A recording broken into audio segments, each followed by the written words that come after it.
معكم موقع صحافة بلادي. بغينا نعرفوا الرأي ديالكم في الدخول المدرسي في ظل جائحة كورونا، واش نتي مع الحضوري ولا مع الدراسة عن بعد؟ كنشكر هذا المنبر ديال صحافة بلادي اللي تحتنا هذه الفرصه اننا نعبروا على الراي ديالنا.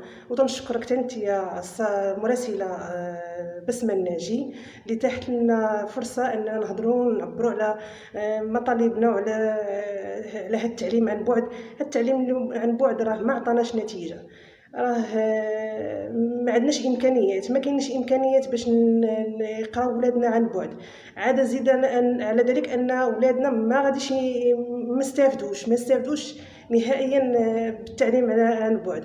لهذا كنطالبوا ان يدخلوا ولادنا للمدرسه يقراو، لان عن بعد راه ما عطاتناش نتيجه وما غاديش تعطي نتيجه، وما كاينش امكانيات. ماشي اي واحد عنده امكانيات ان يتوفروا عنده انه يكون عنده الكونيكسيون، انه يكون عنده لي طابليت، يكون عنده باش كاين اللي عنده 3 الدراري، كاين اللي عنده 4 الدراري، كاين المدخول محدود، كاين اللي ما عندوش، كاين اللي الناس في البعد في البوادي ما عندهمش حتى الكونيكسيون، ما كتوصلش حتى الريزو ما تيوصلش.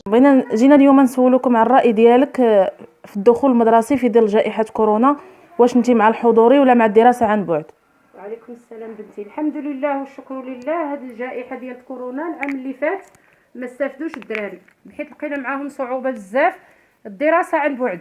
فلهذا حنا مضطرين هذه السنه المقبله باذن الله سبحانه وتعالى تكون الدراسه ديالتنا مباشره باش يستافدوا الوليدات، لان كاينين بعض الناس اللي ما عندهمش طابليد، كاينين بعض الناس اللي ما عندهمش الوسائل باش يقراو على بعد. فلهذا كنطلبوا من الوزاره باذن الله سبحانه وتعالى، وزاره التعليم، باش دير لنا الحق ويستافدوا وليداتنا. شكرا عليكم. جينا اليوم نسولكم على الدخول المدرسي في ظل جائحة كورونا المستجد، واش نتوما مع الحضوري ولا الدراسة عن بعد؟ السلام عليكم. السلام ورحمة الله وبركاته. اختي هاد الدراسة اللي فات، هاد العام اللي فات ما قراوش لينا الدراري ضاعوا لينا بزاف، ضاعوا لينا في القرايه، ما كيستافدوش من الدراسه. واش الانسان حضوريا كيستافدوا، ولكن على البعد ما تيستافدوش. هاد العام ضعنا كاملين، حتى حنا ضعنا معاهم، ما عرفنا نقابلوهم، ما عرفنا شنو. تلفات لهم الدرس صافي ما كيبقاوش يستافدوا الدراري. يعني نتوما مع الحضوري؟ نعم مع الحضوري، لان الحضوري غادي يستافدوا، غيستشروا مع الاستاذ، والاستاذ شنو خاصو هي شي حاجه يستشروا معاه. اما عن البعد ما كاينش اللي غيوريهم. واش انا غادي نوري الدري؟ ما كنعرفش شنو غادي نوريه الدروس كامله. ما كاينش تواصل عن واتساب ووسائل التواصل الاجتماعي؟ كاين تواصل، ولكن ماشي بحال الحضوري احسن. وكنطلبوا من الله ومن هاد الاساتذه ومن الناس اللي مكلفين ومقابلين باش يقروا لنا وليداتنا على الحضور ديالهم. شكرا. ما كاين مشكل. السلام عليكم متتبعي قناة صحافة بلادي. معنا سي محمد أبلي ابن كيدرس بمؤسسة تعليمية عمومية، كنشكروه من هذا المنبر على الاستضافة ديالو لينا في المنزل ديالو. بغينا نطرحوا عليه بعض الأسئلة المتعلقة بالدخول المدرسي خلال هذا الموسم، تزامنا مع هذه الظروف التي نمر منها بسبب وباء كوفيد 19. السلام عليكم سي محمد. وعليكم السلام ورحمة الله. مرحبا بصحافة بلادي عندنا في المنزل إن شاء الله. شكرا سي محمد. أول سؤال سي محمد، هل تودون دراسة أبنائكم عن بعد أو حضوريا ولماذا؟ نعم، أريد تعليم أبنائي حضوريا، لأن نعم. العلم يتخذ مباشرة من المتلقي، نعم. ويكون التلميذ في البيئة المناسبة له مع أصدقائه وفي سنه. نعم سي محمد. كيف ترون الدراسة في ظل هذه الجائحة؟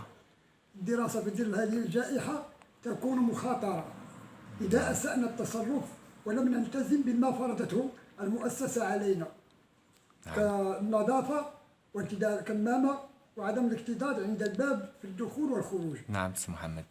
وما هي الإجراءات كذلك التي تريدون اتخاذها من طرف المؤسسات التعليمية؟ المؤسسة لا حول ولا قوة لها، لأن الأمر يتعلق بالأبناء وأوليائهم، فإن التزموا بما فرضته عليهم المؤسسة فسننتصر إن شاء الله على هذا الوباء ان شاء الله. إن شاء الله. ان شاء الله سي محمد. وكنشكروك من هذا المنبر على الاستضافه ديالك لينا، وشكرا. وكنشكروا حنا قناة بلادي وتنتمنوا لها التوفيق العاجل ان شاء الله. ان شاء الله، وشكرا سي محمد. السلام عليكم.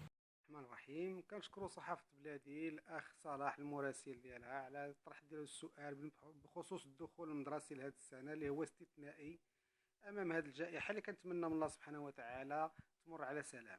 بالنسبة للدخول المدرسي دابا حاليا راه المديرية الإقليمية للأسف اتخذت القرار ديالها النهائي، وهو أنه التلاميذات غادي يدخلوا إن شاء الله نهار 7 و8 و9 يتعرفوا على الأساتذة ديالهم وياخذوا من عندهم المعلومات ويعطوهم حتى هما المعلومات بخصوص الموسم الدراسي، وياخذوا من عندهم الارقام ديال الهواتف ديالهم على اساس انهم غادي يتواصلوا معهم بشكل